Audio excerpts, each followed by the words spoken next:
Hello, people. Whoa. Ugh. Fail. Blooper. Okay. Hello, people. Welcome to a new video in Kelly's world. It's Sunday. It's not Wednesday through Friday. Surprise! It's Surprise Sundays. Okay, so you know what? For time's sake, I'm gonna make this week's video today. Okay, so the reason I say this is because part of the topic that I'm going to talk about in this video is kind of a political topic that's going on, and I think for humanity's sake, it's also kind of important I talk about this because, you know what, it's kind of a chaotic world we're living in, but, you know, we're trying to keep the peace here, and we're trying to understand what's going on. There are way too many different fields in the reality we live in the system we live in, that it's very difficult to stay up to date with everything that is out there, okay? But I'm bringing this up because I had been watching the comment section with Brett Cooper, okay? So I like watching Brett Cooper's channel. She is Ben Shapiro's little sister from the Daily Wire. And I really have been listening to her recent videos in regards to transgender stuff like this. So, I mean, I bring this up because she posted, she was talking about on her podcast about showing video clips from TikToks of people who went through surgeries to change their sex, and a lot of them are not happy with the whole situation because, well, they have to constantly be medicated to basically have their open, like if a male goes from a male to a female, now they have to, you know, keep a hole open inside of them, and it's basically how Brett Cooper calls this a wound. And, well, a lot of these people are not very happy with their decisions, and, you know, they're kind of just, they're telling there's no one to blame, you know, I made this decision for whatever reason, right? So I want to bring something in from the elements, like air, water, all this stuff, into relation with what we're talking about here.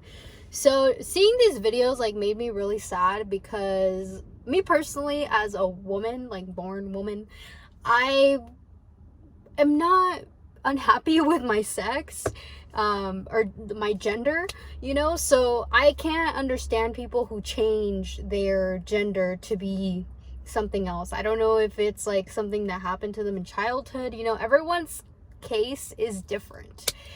And, well, me personally, the only thing I really have to complain about being a woman, and I think we're progressing in this in society, like just our freedom and you know, having a voice. Like even Brett Cooper, she's very opinionated about a lot of topics and politics, and she's very verbal about it, you know. I really enjoy watching her channel, so I'm kind of connecting like her video a little bit to mine. You know, you could just like go to her channel and watch the video that I'm talking about. But yeah, so I don't understand this specific scenario of people changing their genders, okay? But I have had friendships where I've talked about this in previous videos, where I was friends with somebody who was a guy, but he was actually originally a girl, and I was like, oh, I didn't know this, you know, because like he had a girlfriend.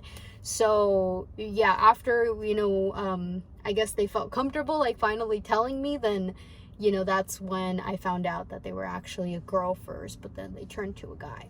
And, you know, their father like works in the medical field. They kind of explained to me like the situation with this whole stuff. So then at the same time, I didn't know if this person made the decision out of their own will or if it was because of peer pressure and just people influencing them to do this, or pressuring them, or psychologically overpowering somebody to do what you want them to do, or like even their own desire, right? Because as far as I know, for this person, like their parent wanted a boy really bad, so you know, this happened. So I think that's kind of an attack sometimes on women too, because some men don't want to take care of women. Like, you don't want us in the household, like, you know, we're still humans, we're here. So, you know, where do you want us? And then you have them and they're like, you belong in the kitchen, like you shouldn't be in the workforce. And it's like, okay, well, you know what, we went out into the workforce because of war in the first place, when we were helping you guys, you know, in the factories. At least that's as far as I know that women have been out of the household. So, you know, if you don't want us in the workforce, like, maybe don't start a war. But my point in saying that is, that's the most experience that has been admitted to me of gender changing, okay? And I'm not gonna say the person's name, that's none of your business. It's the point of the story, okay? So I'm seeing all these changes, right? And I'm really wondering, like, what did these people go through? Like, now they're asking for therapy. They're asking to change back to the gender that they originally were. They're regretting their decision. And I don't know if this is something that's advanced in the medical field where you can reverse a surgery like that. I mean, you know, if I were a boy, y'all remember that song? I don't sing. I have a terrible singing voice, so you're gonna hear me sing terrible if I ever do, like karaoke. I recently did that with some old friends. So I'm going completely off here. You know, if I were a boy, like if I was born a guy, like I wouldn't be unhappy with, you know, the genitalia that God blessed me with, because we're different, and, you know, like, you're still necessary. You know, I've even had this conversation with other people, like, what makes you a guy, what makes me a girl? And it's like, because I have different private parts than you, and, you know, that's as much as we can say from physicality. Which brings me to my other point, okay? So this is another story. I had a friend, or I have a friend, okay? This is an older gentleman that is, I don't know, decades older than me, but he is a Filipino. And, you know, if you have any connection with, like, the Spanish and Filipinos, like, that would kind of make sense, like, why we have a lot of, you know, similarities. And we went to this aquarium, okay? You can go visit this place if you're ever interested in learning more, or, you know, you have a career field that revolves around water, and, you know, we kind of have a California drought, so, you know, that'd probably be a good interest of you to go there, just because it'll educate you on how wasteful we are with toilets. And then the marine life, which is, you know, a huge portion that we don't know, that's undiscovered. And our military, you know, obviously is out there, from the Navy. Yeah, Navy. You guys go out there on the ships, and, you know, that's the submarines and everything else that those sailors do. It's important, you know, because they're discovering, like, I'm not sure what the percentages of undiscovered territory in the ocean, but guys, the ocean is big. You know, you got the Atlantic Ocean, you got the Pacific Ocean, like all these other oceans that surround the landmass that we live on, okay? But, you know, I just want to remind you that, like, disasters happen, okay? And I'm not, like, saying anything's gonna happen, like tsunamis, but, you know, we've seen this in, like, when it happened in Japan, and, like, how much destruction happened, and then the radiation that occurred from all those things. So, you know, there's people in fields, like in geography, is it geology, that study this stuff, so, you know, we can be warned if there's ever going to be something. But, like, how are we going to, you know, flee ourselves in case of an emergency like that, right? Because we do want to survive as much as we can as a species. You know, we're fighting against forces that we don't fully understand, and that's the point of study too. But for people that go out into the ocean, you know, there's a lot of unknown territory out there of, you know, just things we don't know about. And as I had previously mentioned, Avatar, you know, that whole movie, it was awesome, you know, and you see like their connection to the water world is great, okay? That's one movie. There's another movie you can watch that's called Waterworld, and this is just basically, I think in the storyline is like everything gets covered up in water, including landmass. So, you know, there's like this guy that's like a fish man or something. I don't know if this is how evolving of a species happens, like having toes that are like connected. Like, you know, like when you go scuba diving, the stuff you put on your feet, I don't know what they're called. Yeah, that's like being like a fish, you know. And divers, they do really difficult jobs. Even welders, they have to go underwater, you know, make sure our pipes are working so that we can get oil. And then like, there's a lot that goes into these systems, okay? But the reason I'm bringing those up is because of the element of water. It's one of the things that is like the most overpowering. Like everything is water, okay? We are also water, like 73%. And then, you know, it rains, there's water. And then a lot of you have seen how there's been like some flooding in some areas because our infrastructures are moving. Like this is how like Pangea, you know, the land moves. And this is why these people are important too, scientists, because they are, you know, behind these computers trying to understand the frequencies of the earth and stuff, so, you know, we can be warned. I'm saying all of these things because there's a fish at this aquarium. I believe it was a clownfish, and there's another one. They don't have this one specifically at that aquarium, but Kobudai, I think that's how you say it. Okay, so why I'm mentioning these two fish, and I really don't know who came up with this idea of transgenderism and all this stuff, but clearly these people are not happy, okay? Like, these are words coming out of their mouth. And, you know, a lot of people have placed judgment on people like this, like, what are you doing? What are you changing? But, you know, they're making these decisions for whatever reason. Somebody in their life maybe told them, like, you know, don't accept your sex or whatever. I don't know. Everyone's case is different, as I said already.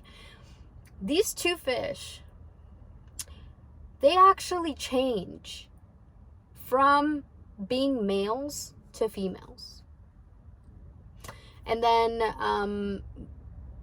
the Kobudai, I believe it's a fish that it's just part of their nature to change their sex. So I'm not sure if this idea of transgenderism and all of this stuff has come from people who have, you know, looked I know these fish are Asian, from Asian areas, the Kobudai. I don't know about the clownfish. But if people are just taking these ideas and implementing them into the medical field and then doing this to humans, like, obviously these people are not happy. Like, this is kind of concerning now to the point that it's like, I don't want to call it a crime, but, you know, like,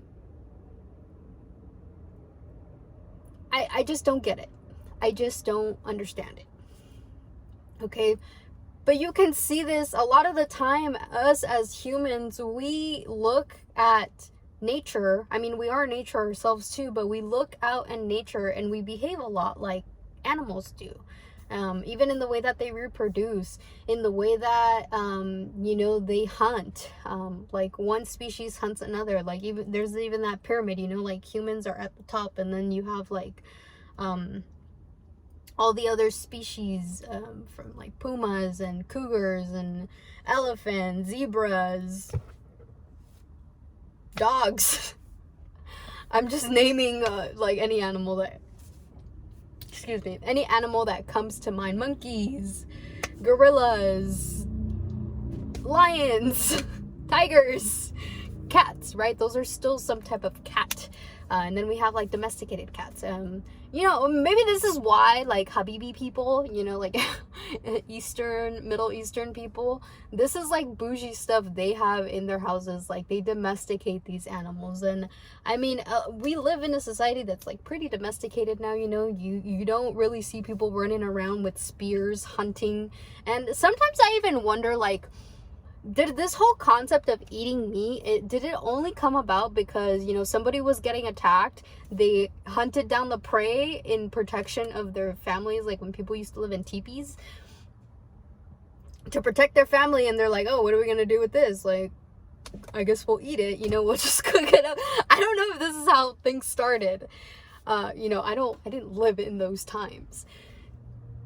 But see, it was a lot of the time it's about protection. But then there's also places in Africa where, you know, people don't have to hunt down these animals because they know how to communicate with the animal life. But if an animal is hurt or fearful of something, yeah, they're gonna try and protect themselves, right? And you see this even going on in Africa with like ivory, the tusk of elephants, where things are like, people are hunting these animals because they want to make it into a luxurious thing.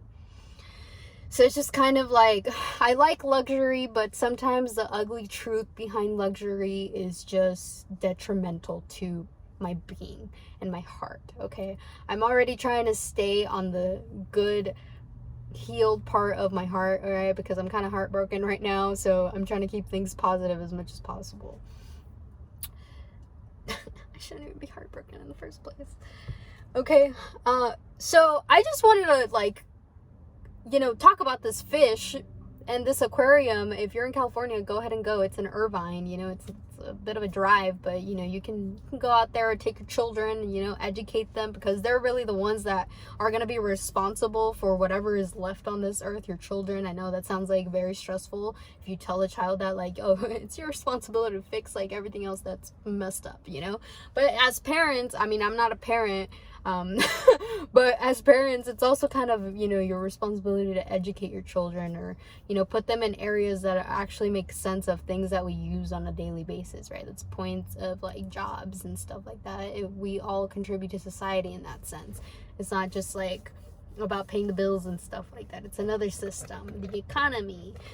Okay, so some of you might want to look into that fish, but I was, you know, remembering this because I was watching these videos of transgenderism, and I just was like relating it to the marine life and how, you know, this naturally happens in water, in the marine life, but us implementing it as humans and like politically speaking and religiously speaking and like man and woman, you know, we're placing all this judgment on this, and then you see it in animals. But are we just taking this idea as a way of like experimentation, or, you know, what's going on psychologically here is my question. Okay, so obviously now we're gonna have to figure out a way to help these people who decided to change their sex to, you know, find how to reverse it for the ones that want to and get their sex back. I just don't understand what's going on here. Okay, and it really does not, it makes me just feel a certain way of seeing these people like suffering this way, because, you know, you go through a surgery and then you're expecting great results to come out of this, and then, you know, a lot of them are saying like they have to constantly be on treatment because the surgery didn't really do what it was supposed to do, and the hole is closing up. It's not naturally supposed to be that way, so now they're going through additional struggles, and I can only imagine the expense that comes behind doing that type of surgery, because it's like something that seems kind of permanent now that's not going to be the same once it goes back. You know, it's like an example I could give you, like tattoos. You know, I have tattoos all over my body. I grew up in a family where it was not encouraged to get tattoos. Okay, my mom never had tattoos. She got tattoos actually after I got tattoos.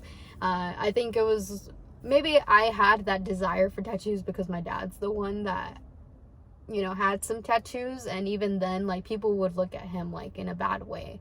And that's also like another thing with society, where there's this judgment, you know, like if you have tattoos, like you're this bad person, or like you've been to jail or something. A lot of physical judgment that goes on.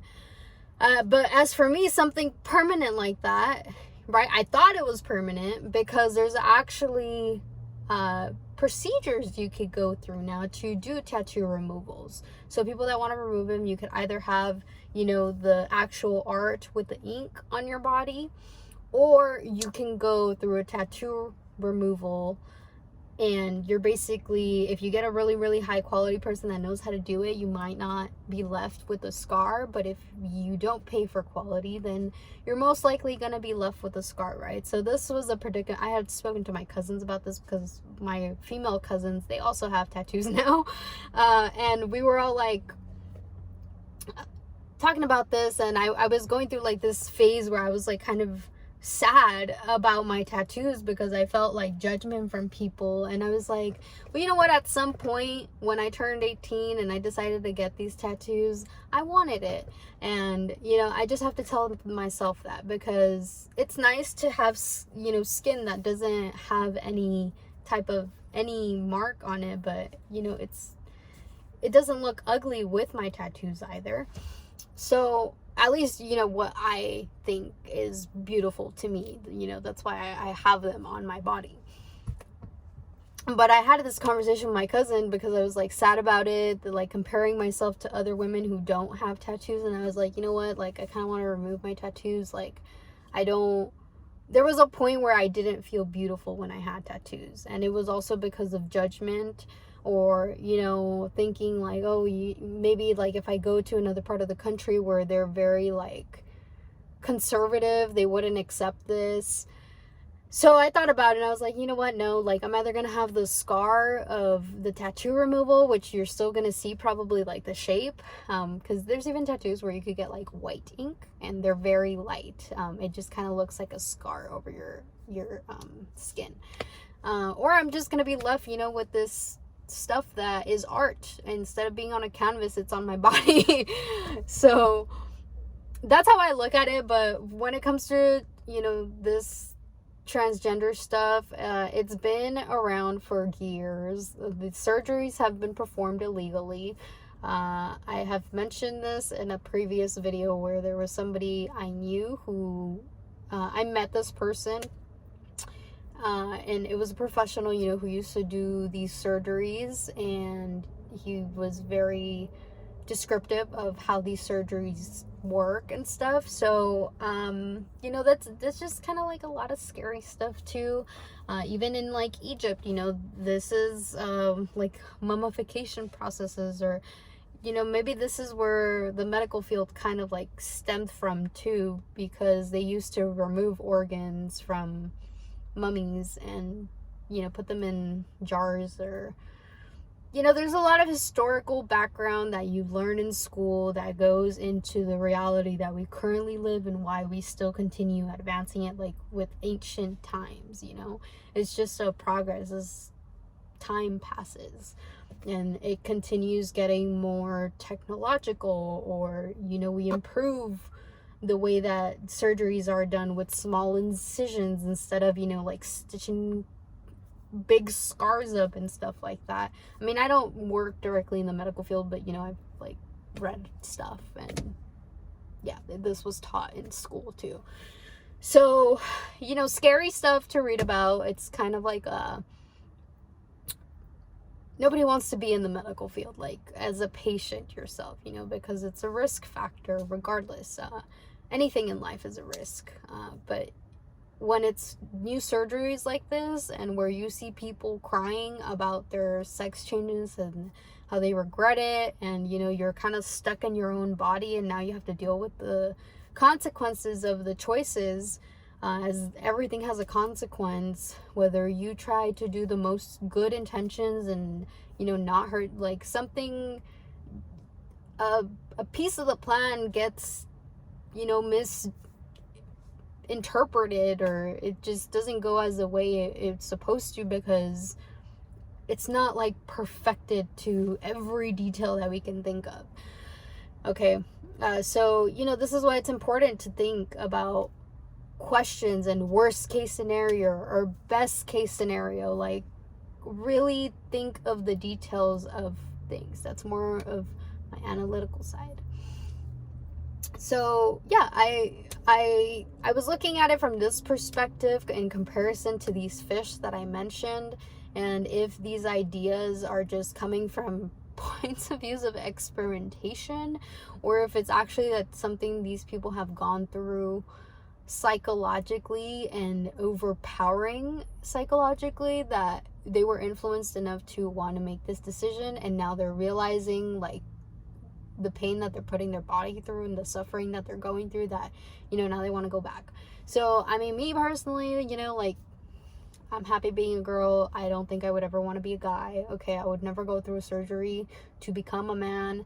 I work like a man. Like, I'm out here hustling and working every day as much as I can, because I gotta survive. I don't have somebody to like take care of me, or I'm not a housewife type of woman. Maybe if I like worked from home, yeah, it could be. But as of right now, this is who I am, okay? And I don't think it would ever change, okay? I'm very blessed. I'm very grateful that God made me a woman, and I was born the way that I was born.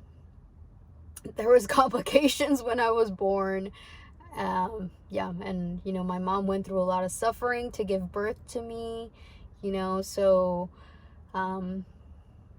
yeah, that's just one of those things, and I think we need to be somewhat empathetic to the decisions that are going on in this world right now, because it's just too much to handle, and see these people going through these struggles now that they've detransitioned. And it's like when you have a cut and like you're in pain and you don't know how to numb the pain, and you just can't do it in a snap of a finger, so yeah, I talk about this topic because it's like what's mostly like the main focus of everything that you really see in a lot of the news, or you see now in society, and more acceptance of this. Like, people aren't hiding in the closet anymore, so it's fine.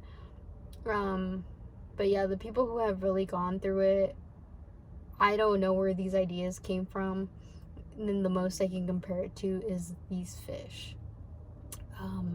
There's another book, one of my old, we are like no longer in communication or anything, but this was a Indian, I think he's Pakistani.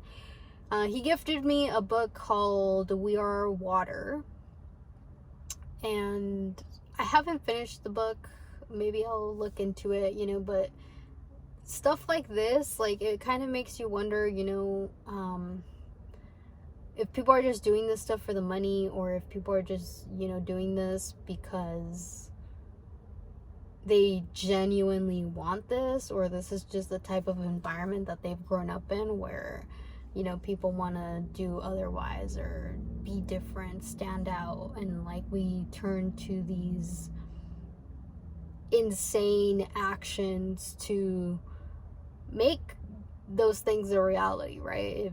If it's a thought and it's a dominating thought in your mind, and you're taking the actions to go through it, like, we have a very developed biological field of things, and so this is why you need to think about your values, and what, if you're eventually going to be a parent, how you expect to raise your kids and stuff like this. Like, me personally, I won't, if I have a girl, she's a girl.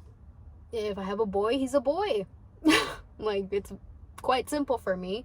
I'm not gonna isolate them from knowing of what else is out there. I would definitely educate them on what exists, and just tell them, you don't have to be this way.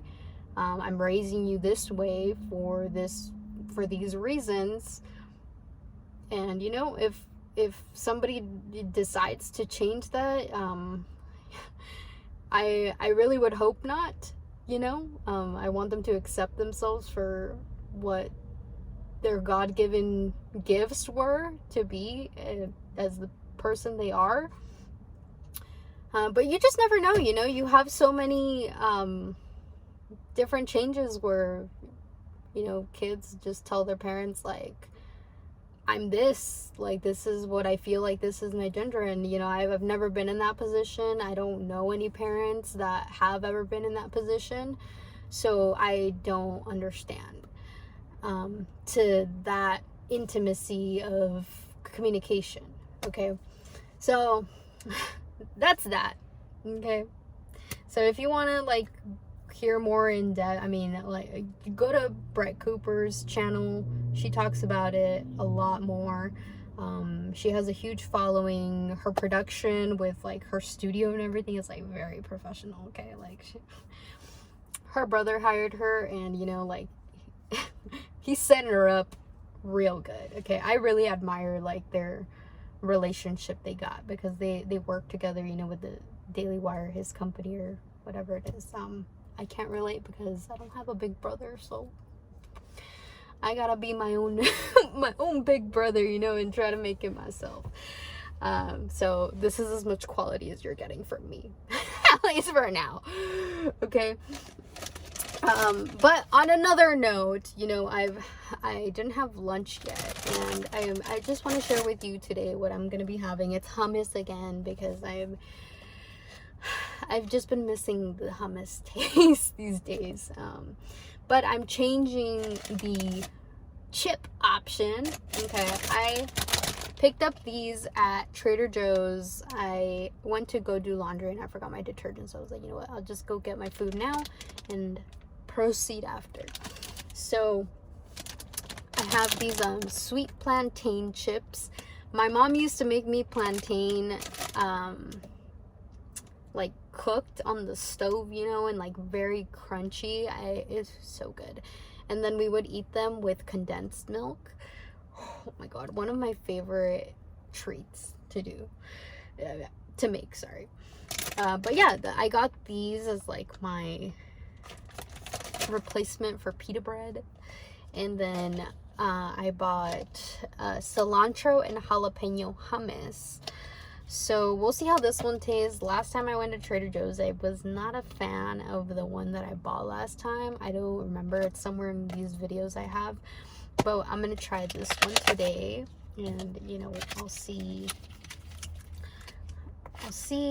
how this one tastes. So, and with the plantain, sweet plantain chips. So it's like again, sweet and sour.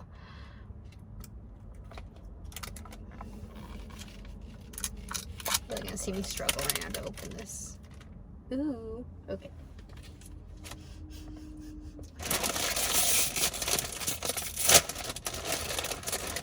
Smells fine and dandy. Oh wow. Well, that cilantro is strong. Okay, so here's the chip.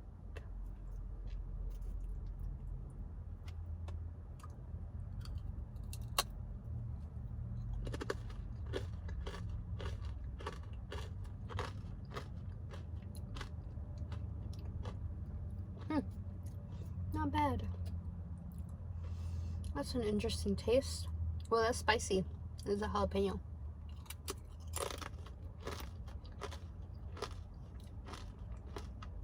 This one's a lot better than the last one I tried. Approved.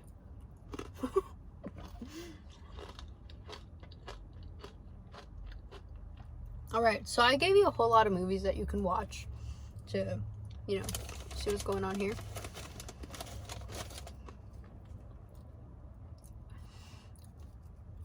I said in the last video I'd give you some books, but there is currently not a book that I can relate to this video off the top of my head. Okay, so I'll leave you with the movies. That's probably more entertaining for you visual people, so go ahead and watch those. Okay, and I'll see you in the next video. Thank you for tuning in. And, you know, if you are in any of these social issues, you know, maybe you could start thinking of some solutions to the problem that's going on. It's not I totally agree with Brett Cooper about this. Like, it's not just about bringing awareness and like making these protests. It's about actually like implementing, you know, how do we fix this? How do we make it better? Actually getting a result from it, right? Action, reaction, action, reaction. Okay, so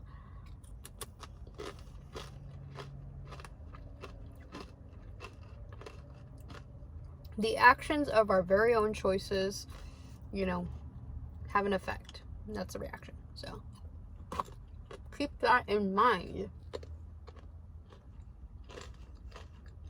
Okay. Well, I'm gonna go ahead out now and do my laundry. I really need it. This is like my last outfit that's clean. Oh, last, actually. Y'all like my hat? Okay. My mom brought me this hat. It's from Mexico. It's super cool. I like it. I have another one I can't show you right now, but that one is like very girly. It has a flower on the top. I still have to find an outfit to like match that with, but this one goes just fine. You know, I'm wearing a black top with some white pants and some booties, and I feel like a cowgirl. Okay, I'm gonna go now. Talk to y'all in the next video. I'll see when I'll be posting. This might just count as the video for Wednesday through Friday, unless there's just the huge desire of making another video. Okay, this will count. Surprise! Hope you enjoyed the surprise on this Sunday fun day. Okay, see y'all. Make sure to like and subscribe and hit the notification bell if you haven't already to be notified anytime these videos are uploaded. Thanks.